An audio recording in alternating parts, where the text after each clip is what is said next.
إن الحمد لله نحمده ونستعينه ونستغفره ونعوذ بالله من شرور أنفسنا ومن سيئات أعمالنا من يهده الله فلا مضل له ومن يضلل فلا هادي له وأشهد أن لا إله إلا الله وحده لا شريك له وأشهد أن محمدا عبده ورسوله صلى الله عليه وآله وصحبه وسلم تسليما كثيرا. يا أيها الذين آمنوا اتقوا الله حق تقاته ولا تموتن إلا وأنتم مسلمون. يا أيها الناس اتقوا ربكم الذي خلقكم من نفس واحدة وخلق منها زوجها وبث منهما رجالا كثيرا ونساء واتقوا الله الذي تساءلون به والأرحام إن الله كان عليكم رقيبا. يا أيها الذين آمنوا اتقوا الله وقولوا قولا سديدا يصلح لكم أعمالكم ويغفر لكم ذنوبكم ومن يطع الله ورسوله فقد فاز فوزا عظيما. أما بعد فإن أصدق الحديث كتاب الله وخير الهدي هدي محمد صلى الله عليه وسلم وشر الأمور محدثاتها وكل بدعة ضلالة. As we know, we are witnesses to the fact that there is no deity that actually exists beside the one and only Almighty God, whom we call Allah. And we bear witness that Muhammad is his final messenger. And we have been commanded in the Quran to be reverent or have reverence for Allah, to revere Allah. That means to love and respect Him and appreciate Him, Allah.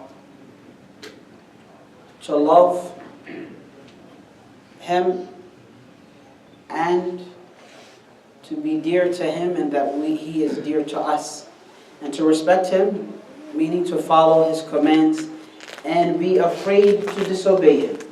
We have been commanded with that. She says you are afraid to disobey your boss because your paycheck is attached to it, or you're afraid to disobey your teacher or a principal because your grades are attached to it. Similarly, in fact, even more so, we should be in reverence of Allah, our Maker. Today we're going to talk about use some verses about the day of resurrection.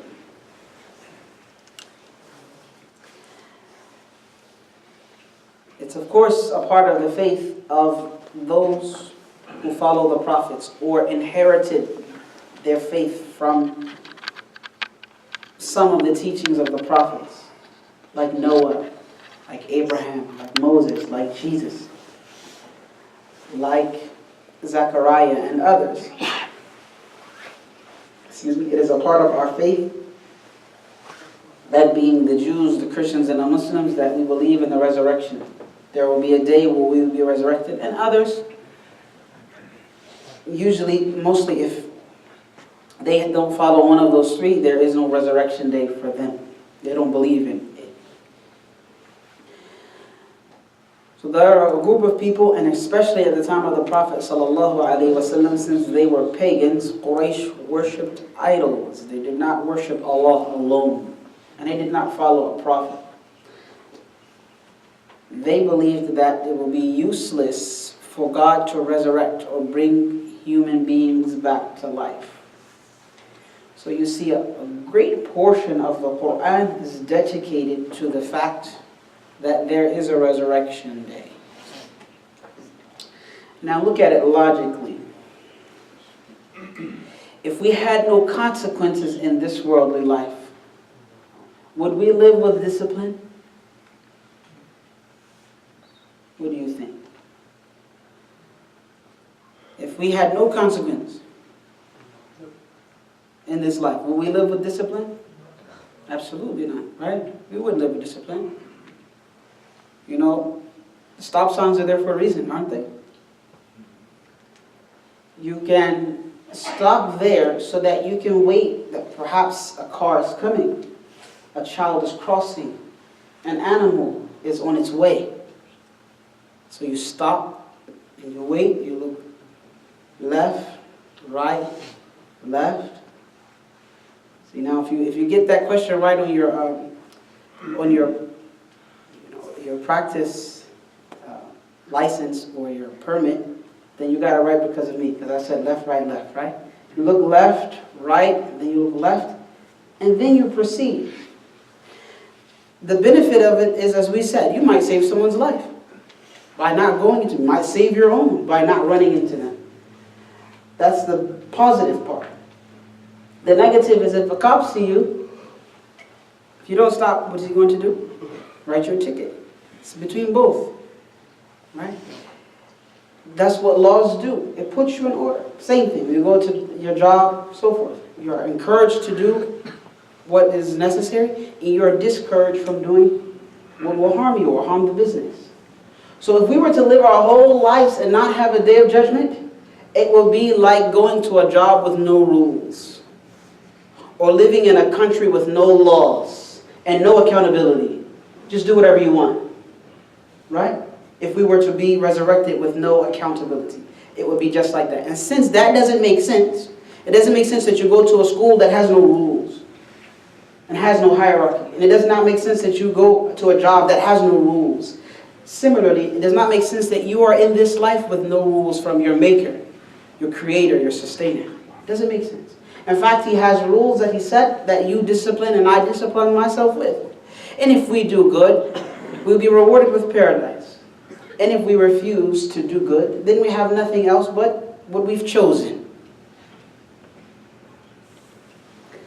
God said about the Day of Judgment, اقترب للناس حسابهم وهم في غفلة معرضون. Surah Al-Anbiya, which is Surah number 21, verse number 1. The reckoning of mankind draws near, but they are heedless, and they are turning away from that. Heedless means, our friend said ignorance. What else does heedless mean? What do you think heedless means? Not paying attention. Heedless is you're not paying attention. Right? May Allah save us. You're on your phone while you're driving, which you shouldn't be, by the way. You heard it from the masjid first. Don't text and drive. You're on your phone, and you're heedless of what? The road, the surroundings. La samahallah, you run into a squirrel or cat. That's the least of your worries. If you know, that's the least of the scale. Hopefully you do nothing greater than that. I mean, you do no harm more than running over a squirrel or a poor cat. But because you were heedless, you did that accident. Allah said that the hour draws near for people. But while it is drawing near to them, they are heedless. They're not focused. They're not paying attention on that fact. And they are turning away from the truth. So you see a big truck coming. You know, alhamdulillah, praise be to God, the big 16-wheeler trucks and everything, these days they have a lot of lights on them. So you're driving and it's all lit up. And it has a it necessitates its space. You know, when you see it, you got to make sure you leave it enough space. You see the lights, it honks the horn. After all that, you still run into it? Right?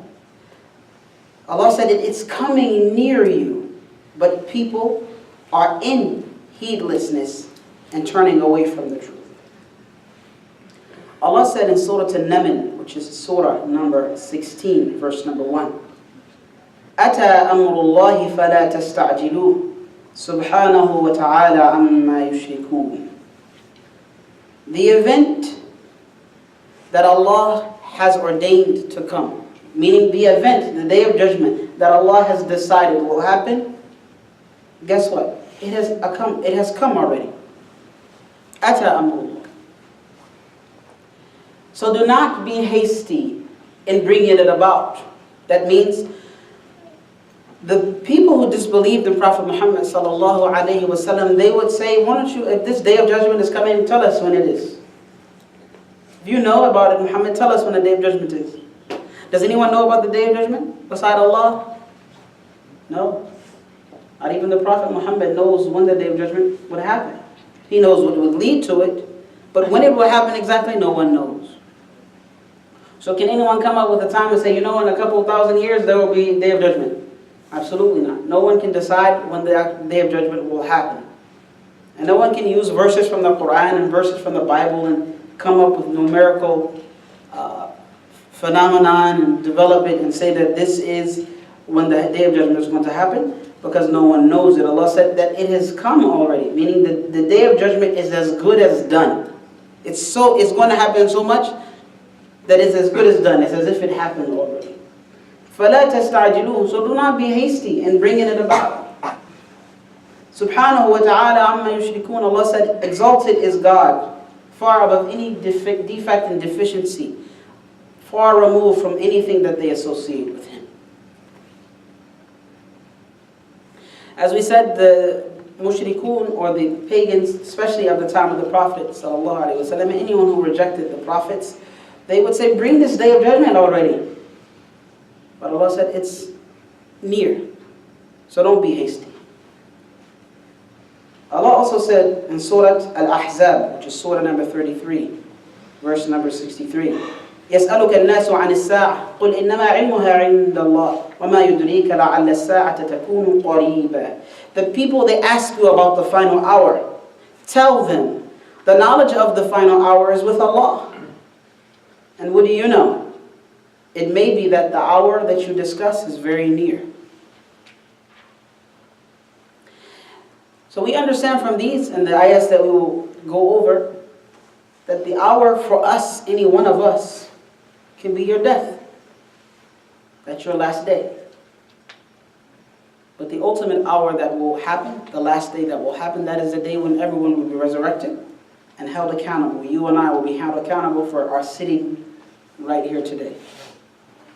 And as we're sitting here, we're gaining God's satisfaction, His pleasure. He's happy with us because we chose to sit in one of His houses and we chose to listen to a reminder of this way, of the truth. And for that, you have absolute VIP status right now. There's no one else on the face of this earth who is as good as you are right now, except those who are doing as you are doing or better. Allah said, سَأَلَ سَائِلٌ بِعَذَابٍ وَاقِعٍ. In Surah number 7, which is Surah Al-Ma'arij, verses 1 through 11, Allah said, a questioner asks you concerning a torment that is about to come. عَذَابٌ وَاقِعٍ. A torment, there's a punishment that is about to come. لِلْكَافِرِينَ لَيْسَ لَهُ دَافِعٍ. For those who reject faith, they will have nothing to protect them from that punishment. مِنَ اللَّهِ ذِي الْمَعَارِجِ. That punishment will be from Allah, God, the Lord of the ways of ascent. تَعْرُجُ الْمَلَائِكَةُ وَالْرُوحُ إِلَيْهِ فِي يَوْمٍ كَانَ مِقْدَارُهُ 50,000 سَنَةً. The angels and the Holy Spirit, which is Gabriel, ascend to Him on a day. The measure of this day is like 50,000 years. Could you imagine one day being 50,000 years? Allah is referring to the Day of Judgment. That's a day that's like that of 50,000 years. فَاصْبِرْ صَبْرًا جَمِيلًا. So be very patient, Muhammad, with good patience. Meaning, deal with your people. Call them to Islam. Be patient with what they say. They're going to mock you. They're going to laugh at you. They're going to make it difficult for you. What Allah said? Be patient. And not just regular patient, but be patient with a beautiful patience. A good patience. إِنَّهُمْ يَرَوْنَهُ بَعِيدًا وَنَرَاهُ قَرِيبًا. Allah said that they consider it, meaning the disbelievers, especially Quraysh, they considered it far. When? It's going to happen all the way. وَنَرَاهُ قَرِيبًا. Allah said, however, I see it as near. Allah said He considers the Day of Judgment near. When He revealed the Quran, that's 1400 years ago. If it was near then how more near is it now? Very near. يَوْمَ تَكُونُ السَّمَاءُ كَالْمُهْلِ. Allah said that will be the day when the heavens or skies will be like the boiling filth of oil. It will be red. وَتَكُونُ الْجِبَالُ كَالْعِهْنِ. And the mountains will be like flakes of wool. Why does Allah always refer to the heavens, the sky, for the Day of Judgment, and the mountains? Why do you think that Allah refers to the sky and His power over the sky as well as the mountains? Why? Why do you think? Huh? Heights? Okay. The sky is high, the mountains are high. I like that answer. That's an educated answer. Strength of them. That's the high. The sky is strong and the mountains are strong. Good job. They're the anchors of the mountains are the anchors of the world. They keep the world, the plates of the world together. Right? These are wonderful answers. Yes, sir.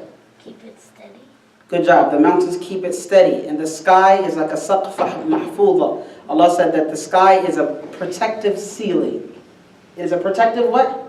Ceiling. So even if like 100 stones, small pebbles, fell on the masjid at one time, la samahallah, the ceiling would protect us because the pebbles would be small. And just for example, these small pebbles would fall on top of the masjid and we are protected because of the ceiling. Allah said the sky is also a protective ceiling. And He said the mountains are protecting you also by keeping the world firm, keeping it together.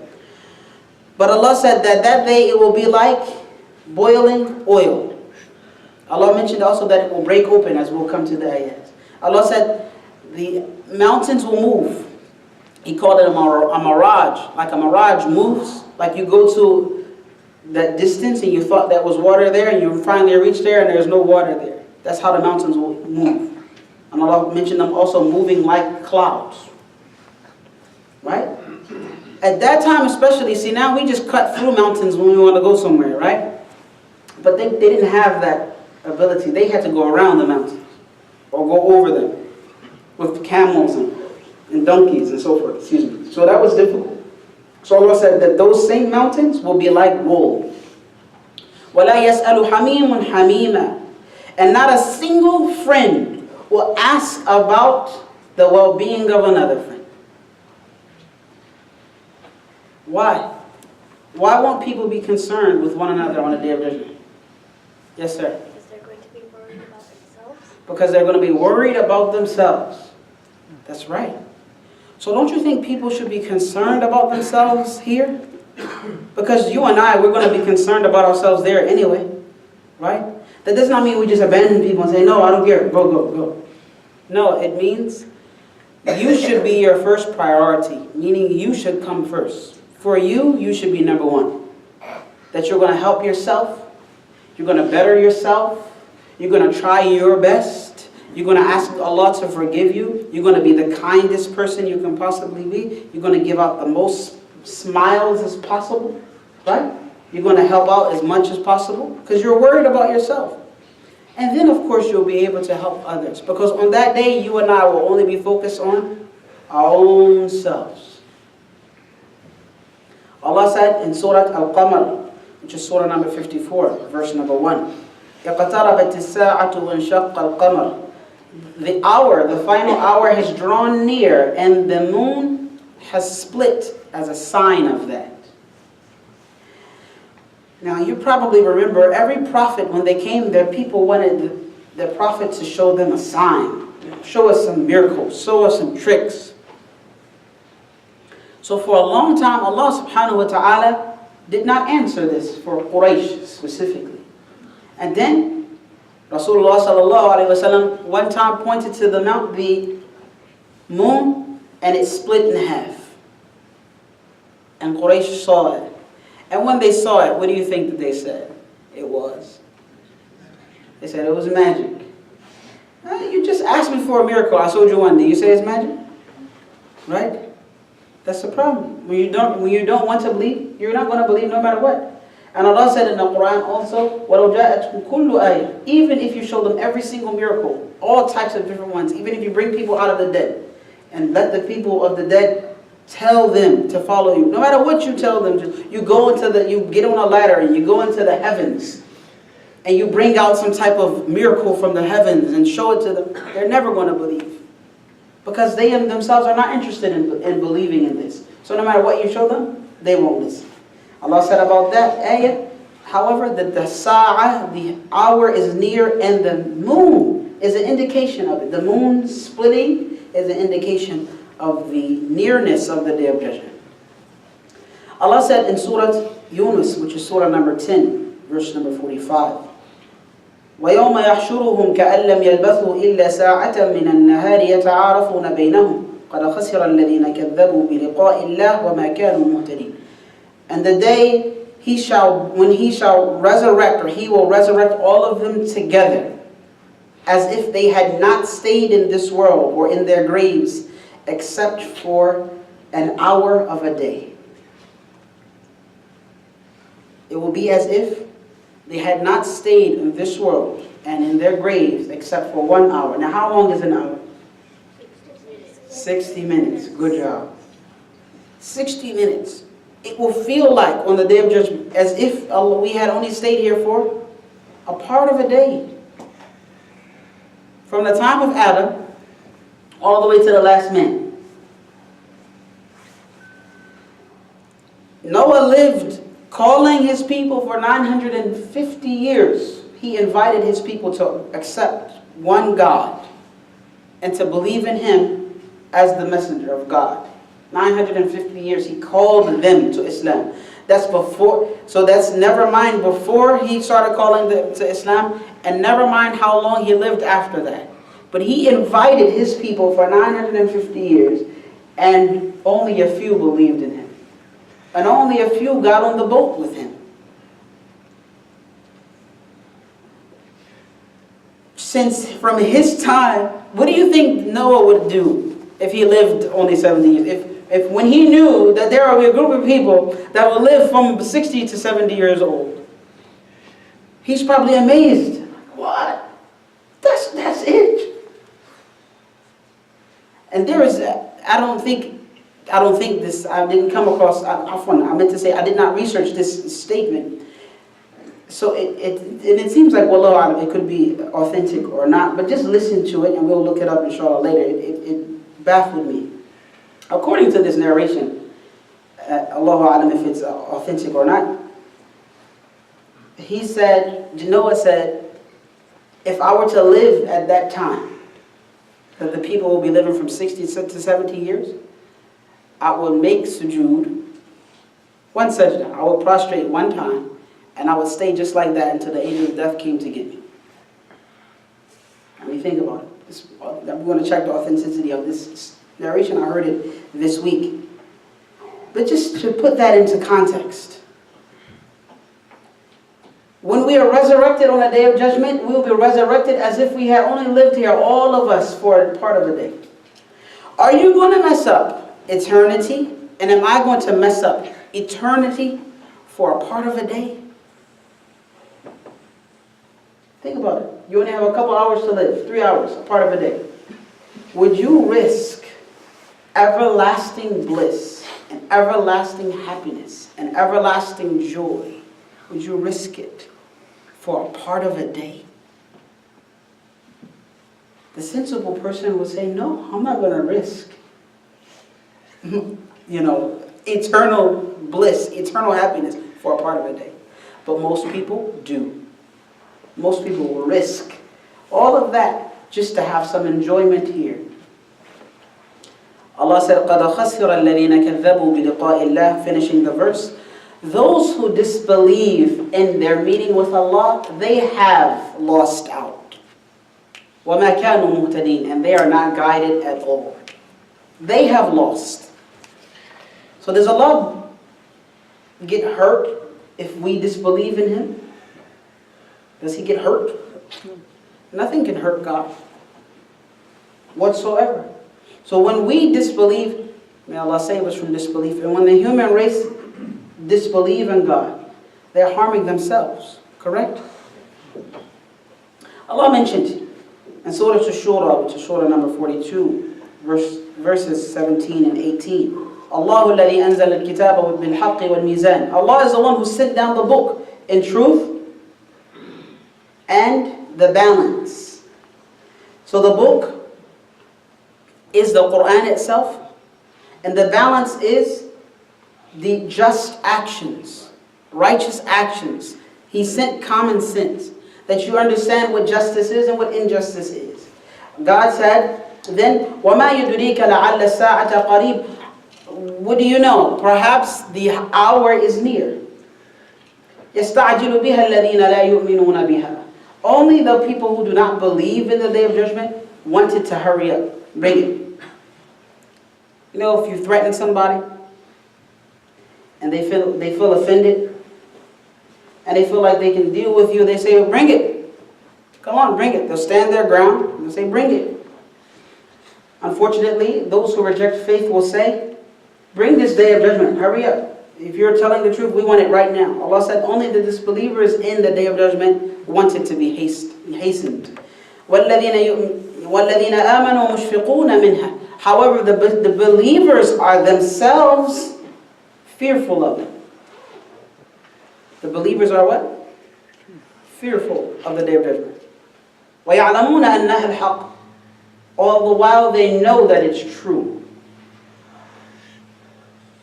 Why do you think the disbelievers want the Day of Judgment to come quickly, hurry up and bring it, and the believers are fearful of it? Why do you think? Because the disbelievers don't believe in it. So like, you're lying anyway, so why don't you believe? The believers, but why would a believer be afraid of the Day of Judgment? My friend said it's a big day. Any other? Why do you think believers are afraid of the Day of Judgment? Pardon? Accountability, because they believe in it. How else? Yes, sir. A speeding ticket is due. That's right, speeding tickets are due. All of what Allah subhanahu wa ta'ala ordered to be preserved and cared for will be accounted for on the Day of Judgment. See, here you can get away with it, but you have to go to court. The Day of Judgment is a court. I'm going to call on the sisters in a second. Yes, sir. All your deeds will be revealed. All of your deeds will be revealed. Yes, any sisters? Why do you think the believer themselves are afraid of the Day of Judgment? Sisters, if you have any suggestions, and brothers also. Because Allah said that they know that it's true. They know that it's true, it's going to happen. And it's not an easy day. It's not. I mean, you think you believe today, I think I believe today, but we're resurrected tomorrow as not having been very much believers. Why? Look at what we do. Look at your actions. I should look at my actions. And you compare yourself to a believer. The believer has been described in the Quran. Every other verse you look at, God is talking about positive qualities and characteristics that believers have. And then He talks about the opposite, about negative qualities and characteristics that hypocrites and disbelievers have. And then when you and I compare ourselves to that, we find ourselves very much in common with the hypocrites and the disbelievers. And a lot less in common with the believers that are described in the Quran. Right? You and I, when we look in the Quran, you're like, man, what's wrong with me? Because them verses, I don't feel like that. I don't feel my prayer when I pray. I don't have khushu'. I don't love Allah with all of my heart. I don't put the messenger before I put my own self. But you actually look at the ahadith even. Rasulullah said, none of you truly believes until I become more beloved to him than his own soul. And his mother and his father and his children and everybody else in the world. You compare yourself and I compare myself to that, and be like, man, we got to put Rasulullah first before our own selves. It's deep, but that's good. That feeling that perhaps we might not make it is what Allah is talking about.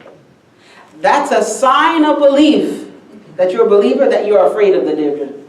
And that you're afraid that you might not make it. You might not make the cut. You might not make the draft. When you feel like that, keep it like that. And keep trying your best. Allah said, أَلَا إِنَّ الَّذِينَ يُمَارُونَ فِي السَّاعَةِ لَفِي ضَلَالٍ بَعِيدٍ.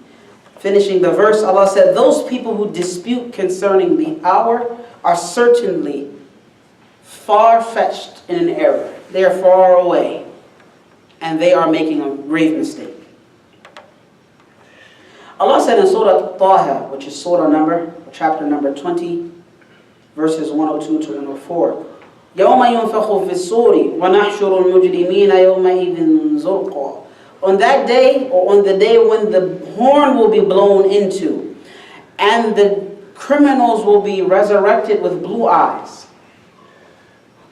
And the tafsir say blue eyes and dark faces. So the criminals will be resurrected with dark on their faces, and their eyes will be blue. The reasoning behind that, I don't know. يَتَخَافَتُونَ بَيْنَهُمْ إِن لَبِثْتُمْ إِلَّا عَشْرًا. They will whisper to one another, and when they speak, and they will say, you have not stayed for longer than 10 days. Allah said, نَحْنُ أَعْلَمُ بِمَا يَقُولُونَ. Allah said, I know better what they're saying. When even the most guided amongst them, meaning the disbelievers, the most sound person amongst them will say, إِلَّا بِثْتُمْ إِلَّا يَوْمًا. You only stayed around in this world for a day. For a day. So that's why Allah subhanahu wa ta'ala said that we will think on the Day of Judgment we must have been alive, or we must have been in our graves for a day or a part of the day. Because when you compare 80 years, 60 years, 20 years, 30 years, may Allah give us good life upon righteousness. Good long life upon righteousness. When you compare that to eternity, then what is it? Nothing. Right? What is it really? Allah said in Surah Al-Mu'minun, which is chapter number 23, verses 112 to 114. قَالَ كَمْ لَبِثْتُمْ فِي الْأَرْضِ عَدَدَ سِنِينَ. Allah will say, how many years did you stay on earth? قَالُوا لَبِثْنَا يَوْمًا أَوْ بَعْضَ يَوْمٍ فَاسْأَلِ الْعَادِينَ. Allah said that we will respond, we have stayed on this earth for a day or a part of a day. So ask those who kept account. And then Allah will say, قَالَ إِن لَبِثْتُمْ إِلَّا قَلِيلًا لَوْ أَنَّكُمْ كُنْتُمْ تَعْلَمُونَ.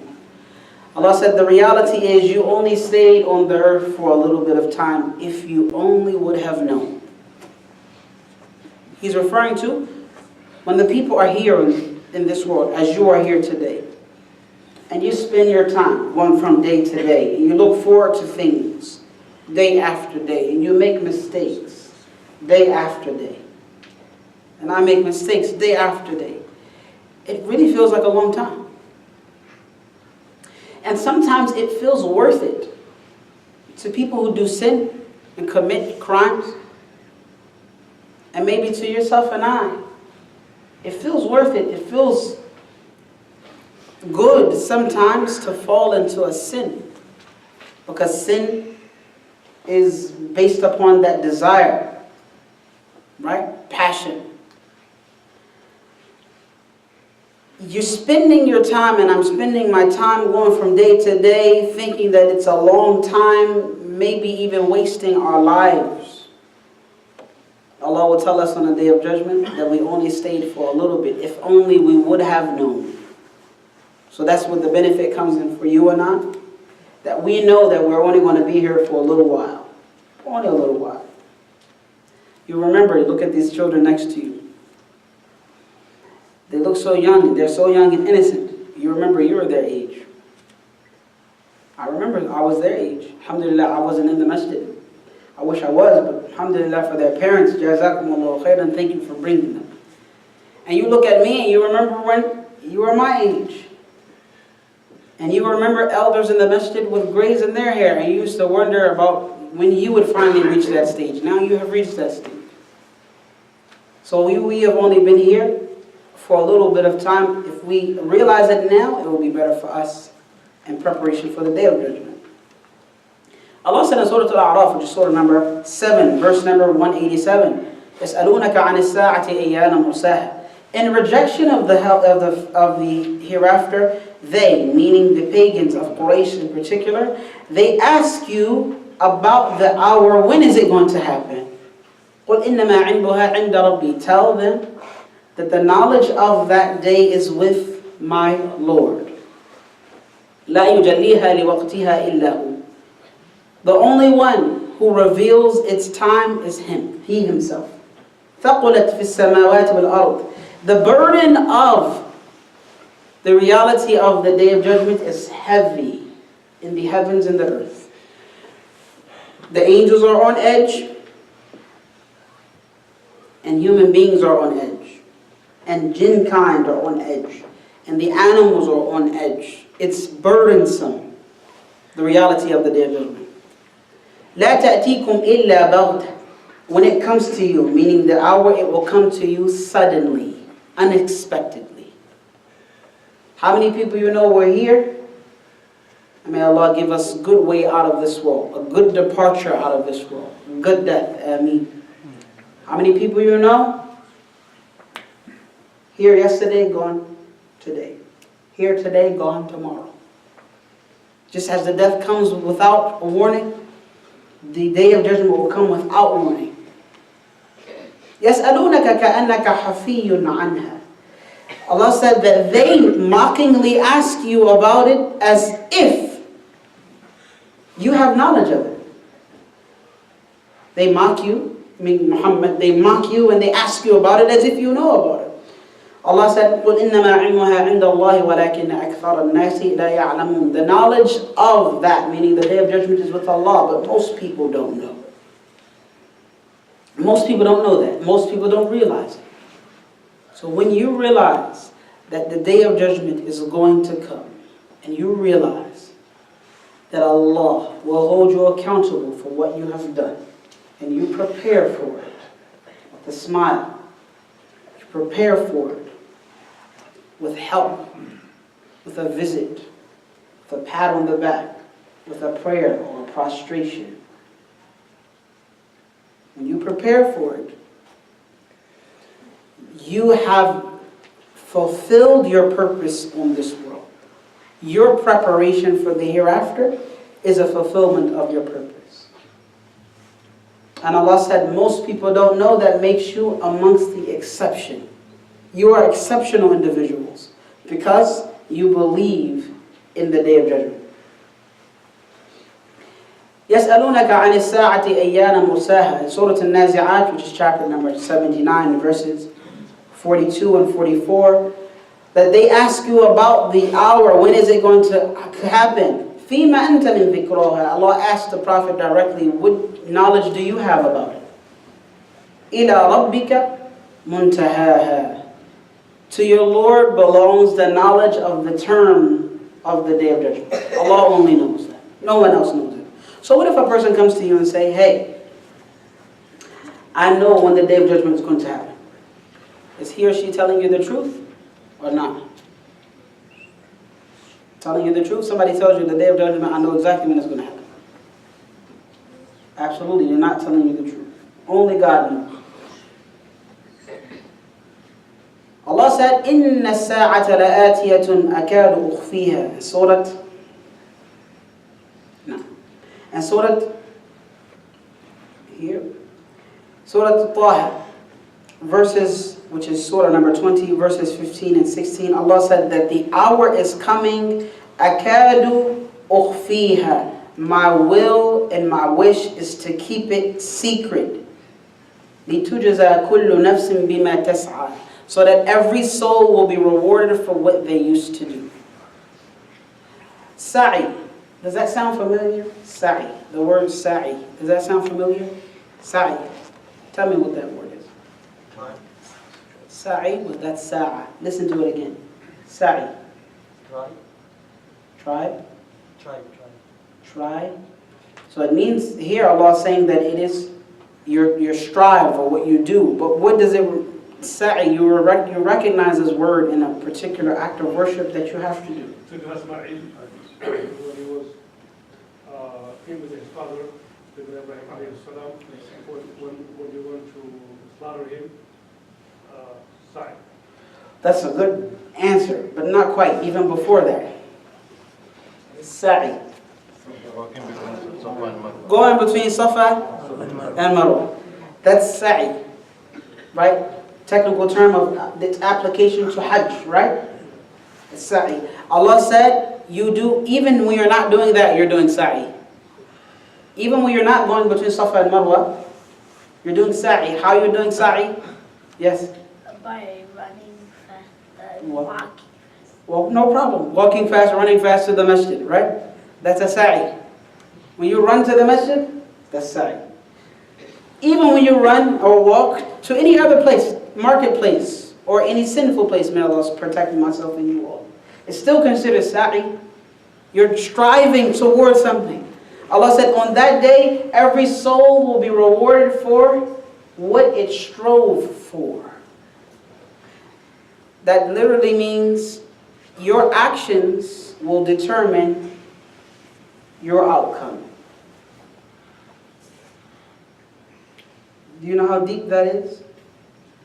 What you do today will determine what you will have tomorrow. That's why Allah made our life such a disciplined, regimented life. 5 daily prayers. Yassine, would you like to stay with us for a second? Okay. 5 daily prayers, weekly Ramadan, weekly Jumu'ah, weekly Ramadan. We have a regimented life to keep us busy with worshiping God. Because that's sa'i, that's what you're doing. And when you mess up and I mess up in between those things, the next action of worship will clean and purify what you did between the two. For example, any sin that you and I have committed since we just prayed until when we're about to pray, those small evil deeds will be washed away. Your life is regimented to practically prepare you and me for the Day of Judgment and to make most of our strive or most of our work in the remembrance of God. So you don't have to make it up. You don't have to come up with a way to worship Allah and figure it out. No, all you have to do is follow that discipline that Prophet Muhammad sallallahu alaihi wasallam lived. And you and I will be successful.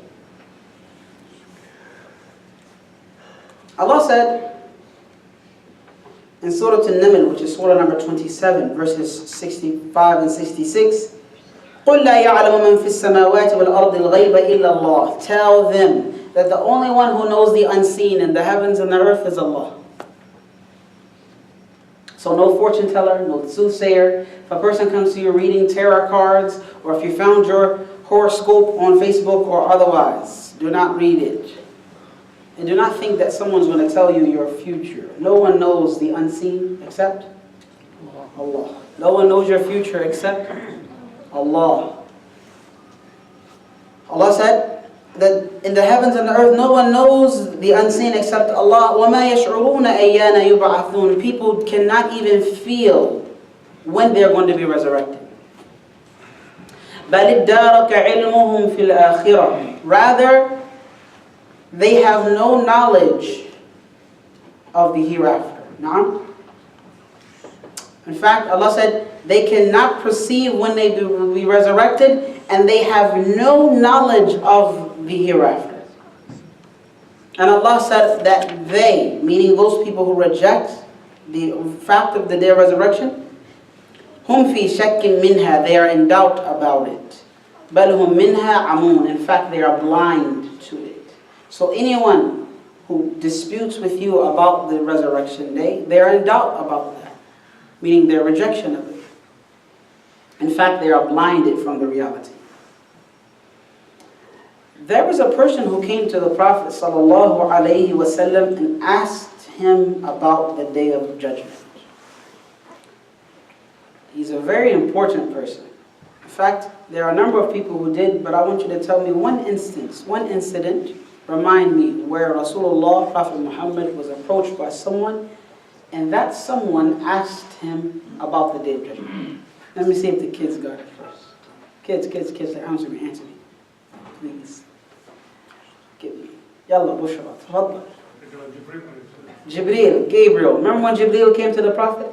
He was in the form of a human being, and he came by and he put his knees against the knees of the Prophet, and he asked him a number of questions. One of the questions he asked him was, when is the hour coming? Yes? To read, and one of the questions was to read the Quran. Well, not quite, not in this narration, not as I remember it. As I remember it is Prophet Muhammad was asked by Gabriel, when is the day of judgment coming? And he said, Prophet Muhammad said, the one who was asking the question, the one who was being asked the question does not know more about it than the one who was asking the question. So Gabriel, you're asking me the question, but I don't know more about it than you do. So let you know that Gabriel does not know about the day of judgment, when it's going to happen, nor does Muhammad know when it's going to happen. But he does know, he did teach us about the signs that lead to it. Can anyone escape the day of resurrection? Of course not. You know, a person can commit a crime here in this world and escape, yani get away with it. If there wasn't sufficient enough witnesses or surveillance or what have you, a person can commit a crime, people commit crimes and they get away with it. But this shows you the ultimate justice of Allah, that even those people will not be able to escape the day of judgment. A person could have gotten away with murder. A person could have gotten away with theft. A person could have gotten away with any deed that they thought that they got away with. In fact, children, especially teenagers, will you backtalk your parents? And you think just because they are not strong enough or disciplined enough to demand respect from you, and you think you got away with it because, as we said, they themselves are not strong enough to demand respect from you and demand that you behave. And you said this and you said that and you sucked your teeth and you turned your back and you mumbled under your breath and you think you're going to get away with that? Absolutely not. It might feel like you are at the moment, but Allah will hold you accountable for that even. When you did something that you know your parents told you not to do, you did it behind their back and you thought you were hiding and you thought you got away with it, Allah's going to hold you accountable for it. You will never escape. It's better that you ask Allah to forgive you and that you ask Allah to help you become a better person. Then He will forgive you. But if you insist upon being disrespectful to your parents and giving them a hard time, there will be a day when you will wish that you could come back just to be a good child to your parents. Allah said, وَقَالَ الَّذِينَ كَفَرُوا لَا تَأْتِينَ السَّاعَةِ. This is in Surah Yunus, which is chapter number 10, verse number 53. The disbelievers say the day of judgment will never come to us. Allah said, tell them, قُلْ بَلَا وَرَبِّي لَتَأْتِيَنَّكُمْ عَالِمِ الْغَيْبِ. Allah said, I swear by my Lord, the knower of the unseen, it's surely coming to you. لا يعزب عنه مثقال ذرة في السماوات ولا في الأرض ولا أصغر من ذلك ولا أكبر إلا في كتاب مبين. Allah said that nothing that is an atom's weight or less than an atom's weight or greater than an atom's weight will escape Allah's knowledge. Nothing in the heavens and the earth will escape His knowledge, even if it's an atom or less or anything greater than that. And every single thing will be kept in a book. Why do you think Allah writes for you what will happen until the day of judgment? Why has Allah written for you what will happen until the day of judgment? Why do you think? Why has He written for you what will happen before they happen?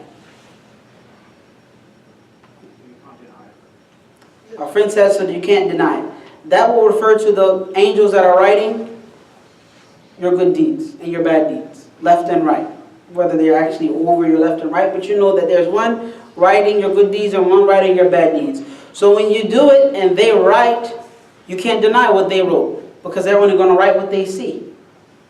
Allah already wrote what you will do, knowing what you will do, to show you that He knows everything and nothing escapes Him. But He backs it up with another registry, which is the angels writing for you. It's another register. Another register. And then when you come to Allah on the day of judgment and you say, Ya Allah, You wrote in your book that I'm going to do this, and that. Then Allah is going to tell the angels, bring his scroll. Let him see his good deeds. Let her see her good deeds. And you read the good and bad deeds that you did. And you're going to know that you weren't forced. Another way to look at it. Do you know what Allah has written for you? Do you know what Allah has written for you? No. So why don't you choose the good things to do? And if you don't know that what Allah has written for you, then do the right thing. And when you do the right thing, that's what Allah has written for you. That's the easiest way to consider it. And Allah said that everything He wrote already, every single thing. Then Allah Jalla wa Ala said, لِيَجْزِيَ الَّذِينَ آمَنُوا وَعَمِلُوا الصَّالِحَاتِ. Allah wants to reward those who believe and do righteous deeds. أُولَٰئِكَ لَهُمْ مَغْفِرَةٌ وَرِزْقٌ كَرِيمٌ. They will have forgiveness and a beautiful provision, or a generous gift or provision. And then Allah said, وَالَّذِينَ سَعَوْا فِي آيَاتِنَا مُعَاجِزِينَ أُولَٰئِكَ لَهُمْ عَذَابٌ مِّن رِجْزٍ أَلِيمٌ. As for those who strove their best against our ayats, trying to frustrate and prove them wrong, those, or for them, will be a severe and painful torment. Meaning those who spent their time killing the prophets, or killing those who ordered with righteousness, or going against the prophets and going against the signs and going against the revelation, those people will be recompensated for what they had done.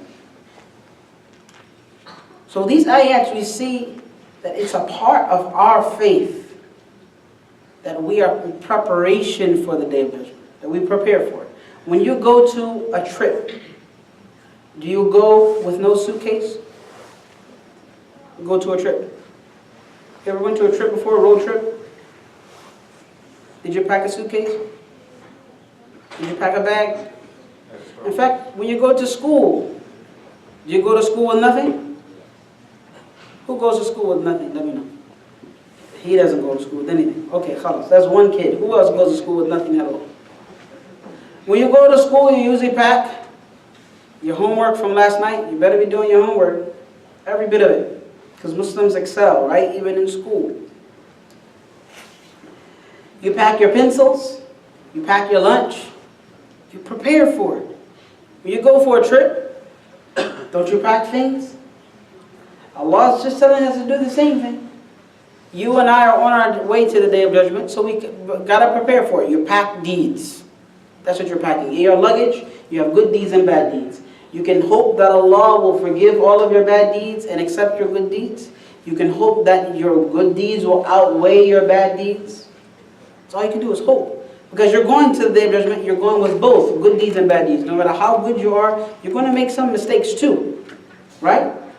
So since you're going, Allah said be prepared. Pack your bags and be in preparation for the Day of Judgment. We'll now take questions, because there are many ayats, many verses in the Quran about the Day of Judgment. The whole of the Quran, Allah keeps proving again and again that the Day of Judgment is something that you should prepare for, that I should prepare for, and that if we don't prepare for it, then we have lost out. Do we have any questions about the Day of Resurrection? Yes, sir. How we use our logic to explain to someone agnostic, right? He believes in God, right? But he just thinks that why should believe in the Day of Judgment? I just believe it. I mean, I think a lot of agnostics outside, they believe in God, they don't believe in religion, that's all. But they think, how are we going to use our logic to explain to them that there will be a Day of Judgment? Our brother asks, how can you explain to an agnostic, for example, that there will be a Day of Judgment? An agnostic might say, I'll do good deeds, but why do I have to believe in a Day of Judgment? I believe in God, but I don't believe in organized religion. That's what an agnostic would say. So how can you logically tell them or have them to believe that there is a such thing as a Day of Judgment? Well, number one, all of the arguments on the Quran about the Day of Judgment are logical arguments. God says, I created you before.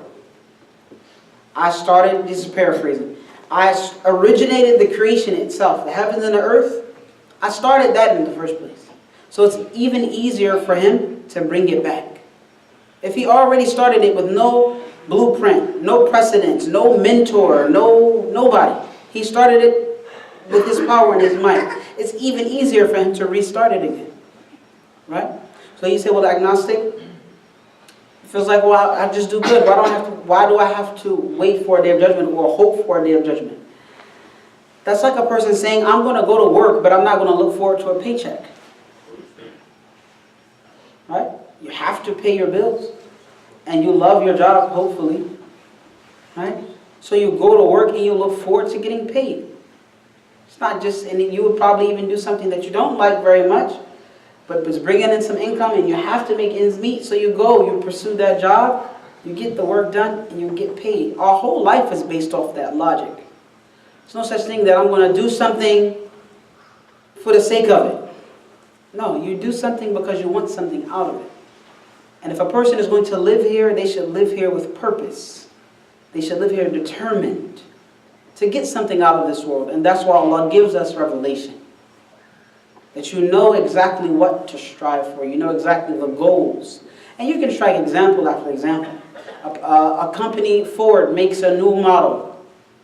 Right? 2018 model for no reason at all. No, they want something out of that. They made the model so that they can get people to buy it. Similarly, Allah put you here and gave you an opportunity to behave or misbehave. He's going to hold you accountable for it. One of the ways that Allah proves it logically is that if the, and I'm paraphrasing, and it's in various verses, if the disbeliever and the believer both die and with no accountability, then that's like making them the same. Is good and bad the same? No. Is light and dark the same? Is left and right the same? Is up and down the same? So Allah said, basically paraphrasing, if they were both to die, the person who did good and the person who did evil were to die and not be accounted for, then Allah made them the same. They have the same end. But this one tried his best. Got good halal money, allowed money, money that was lawful. Stayed away from haram. Stayed away from misconduct. Was listened to their parents. Struggled and toiled and tried their best and sweat and came and woke up, Fajr and woke up, got out for Isha and fasted 30 days and all of this good stuff that they went through. And then the other person did none of that. And then on top of that, killed and stole and hurt and harmed people. And then they all go to the day, they all die and then that's it? No, this one has to be rewarded for their good. And this one has to be recompensated for its evil. Period. You know what I'm saying? And there are many, as I said, if you look at the ayat, and this book is available to you also. Look at this book. This is the book of the end, Great Trials and Tribulation by Ibn Kathir. You know? And this book expounds on the signs of the Day of Judgment that we studied before, as well as to tell you after the Day of Judgment. So the Day of Judgment in paradise and hellfire. Look at these things. And educate yourself so that you can try your best with anyone who can listen and anyone who can hear. You listen and see and explain things to them. But inshallah, I hope you will have more success with that friend of yours and inviting them to this logic. Alhamdulillah. Any more questions? Yes, sir, Mr. Ismail. Will the whole earth be destroyed? Allah said, يَوْمَ تُبَدَّلُ الْأَرْضُ غَيْرَ الْأَرْضِ وَالسَّمَاوَاتِ. On the day when the earth will be changed into another earth, and the heavens will also be changed. وَأَشْرَقَتِ الْأَرْضُ بِنُورِ رَبِّهَا. Allah said that the earth will glisten at the light of its Lord.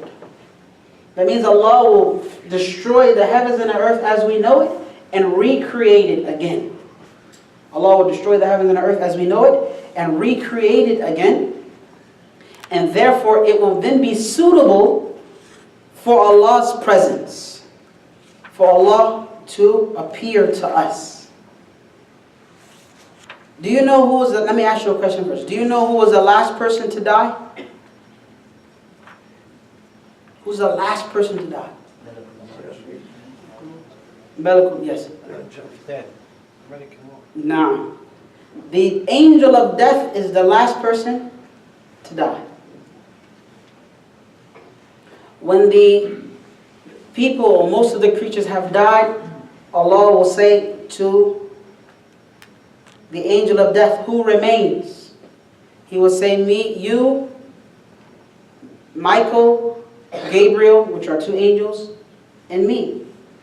He will say, take the souls of Michael and Gabriel, which is Mikael and Jibreel. Then Allah will say, who remains? He will say, you remain, and I. And He will say, take your own soul. And the angel of death will take his soul. And as he is about to depart from life, he will say, I wish I had known how difficult this was, meaning it feels, because had I known that, I would have been even easier on the believers, meaning when I took their souls. I would have been even easier on the believers. So even the angel of death must die. And then Allah subhanahu wa ta'ala will ask again, who remains? And no one will answer. And Allah will say, Liman al-mulku al-yawm. Today, kingdom belongs to who? And then Allah, no one will answer. And Allah will say, Lillahi al-wahid al-qahhar. That kingdom today belongs to Allah, the one and only, the irresistible. Yes?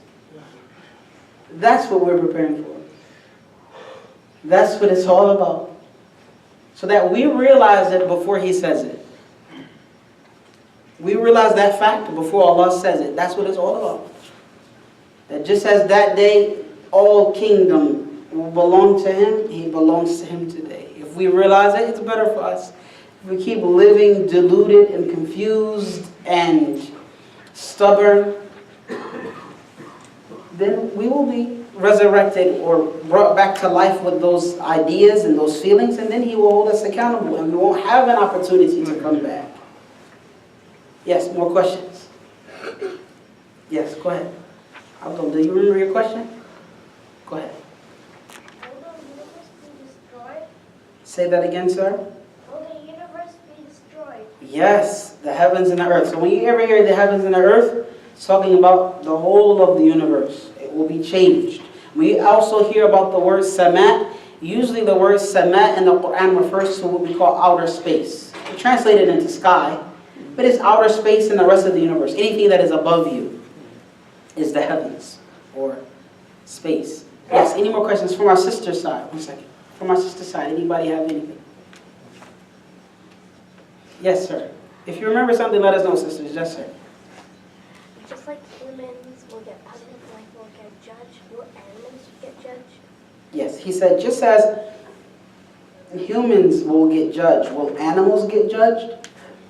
Excuse me, the Prophet ﷺ also mentioned that the animals will be judged. You can find it in this book also, and various other books.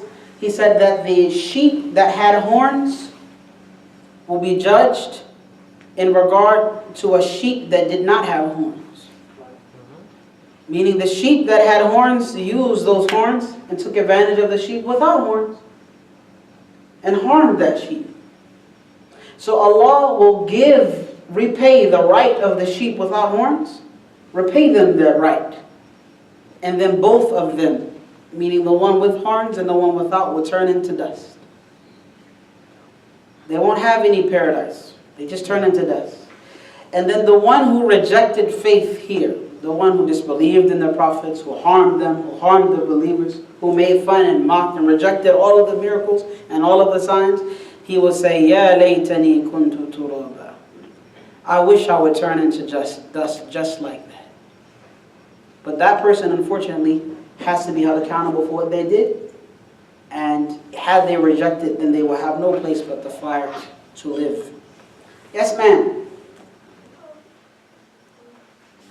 the people that already died, will they have to live in this judgment to be judged? That's a good question. Our sister said, well, the people who have already died, will they have to wait until the day of judgment to be judged? Yes. They will have to wait. So if as they have already died, like Adam, he is our father, right? And Hawa, Eve, is his wife. They died a long time ago. But they're waiting until the day of judgment, and then they will be judged with us, and then we will be rewarded with paradise or the fire. So everybody is waiting. You're waiting right now, but you still have an opportunity, you and I, to act, to behave. But the people who have passed away already, they're also waiting. And we will all be judged on the day of judgment. That's a wonderful question. Any more questions? Yes. Who will alive first? Who will be alive first? Prophet Muhammad ﷺ said, I am the first one that the ground will be opened for. And he also said that when I awaken, and it seems the second awakening means it seems to be after Allah has presented Himself in the heavens and the earth, everybody who was there all faint at Allah's presentation of Himself. The first one who will wake up is Muhammad ﷺ again. But he will say, I will see Moses holding on to a portion of the throne of God, and I will not know whether he woke up before me or if he was saved from fainting, because he fainted already on the mountain. He asked Allah, can I see you, O Allah? And Allah said, you won't be able to see me. So then he said, well, look at the mountain. If it stays in its place, then you will see me. So Allah presented Himself to the mountain, and it crumbled into pieces. It couldn't withstand that, and Moses fainted. So not only will Prophet Muhammad be the first one for whom the earth is opened for, but he will also be the first one to wake when we all faint, when Allah presents Himself. What about Israfil? What about Israfil alayhi salam? So it's the difference between Israfil. Israfil is the one who blows the horn, and he is an angel. So Rasulullah sallallahu alayhi wa is talking about at least the human race. He's the first one of the human race. Because Allah will put Israfil's soul back so that he can blow the horn again, that will resurrect everyone. And when he blows the horn, when he puts all of the souls inside of the horn and he blows the horn, and every soul will return back to its body. Right? So that's on the angel side. But on the human side, Muhammad will be the first one from whom the earth is opened, and the first one to wake after fainting. Which one will be first? The angel side or human side? Definitely Israfil will blow into the horn, and people will come out of their graves. So Wallahu A'lam, if the angels are first, then of course Israfil will be first. He has to blow the horn in order for people to come out of their graves. And then of course Rasulullah sallallahu alayhi wa sallam will be after him. Wallahu A'lam. Any more questions? Got enough time for one more. Sisters, from the sisters. I see a hand. Good job. Thank you very much. Yes. So, will we be in the earth or in the sky? Our sister asked, will we be in the earth or in the sky? The answer is we will be in the earth. Prophet Muhammad told us that we will all grow from a small bone that's about the last tailbone on the end of our backs. It will not be destroyed or decomposed by the earth. You will grow from there after the horn is initially blown, and Prophet Muhammad mentioned, sallallahu alaihi wasallam, you'll find it in this book, the narrations, that it will rain for 40 days and people will grow out of the ground. So that means we are going to be born again from this ground as we were born from it initially, meaning our father Adam. And that's all we have time for questions for. We ask Allah subhanahu wa ta'ala to help us to read. That's an unusual dua, I isn't have it? one question, brother. You do? Yeah. Great. Are we going to recognize our parents or grandparents or brothers and sisters? Yes. Allah said, يَتَعَارَفُونَ بَيْنَهُمْ. They will recognize one another. يَتَعَارَفُونَ بَيْنَهُمْ. That we will recognize one another. That's person to person, believers and non-believers, hypocrites, so on and so forth. Now, we ask that Allah, thank you sister for asking that wonderful question. She slid it in like a home run, right? Alhamdulillah. We ask that Allah help us to read. Ameen, say Ameen. We ask that Allah help us to read. Ameen. We ask that Allah help us to read. The first thing that Allah said to Rasulullah sallallahu alaihi wasallam was, Iqra, read. We have to read. Read, read, read. You can take this whole book, mashallah, the book of the end, and read it. It's a wonderful book. It has a lot of details in it. A lot of stuff I left out. I mean, I don't have much time, so I just kind of skipped around, try to give you the feel. But if you felt like I didn't give you enough, you can get this book and read. There are many other books like that. And most importantly, you have the Quran, right? If you have not read it before in the English translation that you understand, then please read it now. And read it again and again. If your kids are 8 years old and they have not read the Quran yet, then please have them start reading the English translation of the Quran. Especially if they're 9, 10, 11, and 12, then definitely. If they're 14 years old and they have not read the translation of the Quran yet, and you never emphasize it, you're in trouble. Because most likely, at that point, they're not really interested in Islam that much. And that's why we have so much problem with them, dealing with them. You got to get them to read the translation. Your children are smart. Get them to read it. But if they see you reading it, then maybe they'll read it. If they see you reading books like this and crying, you might have an effect at your home with them, a religious presence, Islamic religious presence, and they can start behaving more. What do you think? May Allah make it easy for us. Sallallahu wa sallama ala nabiyyina.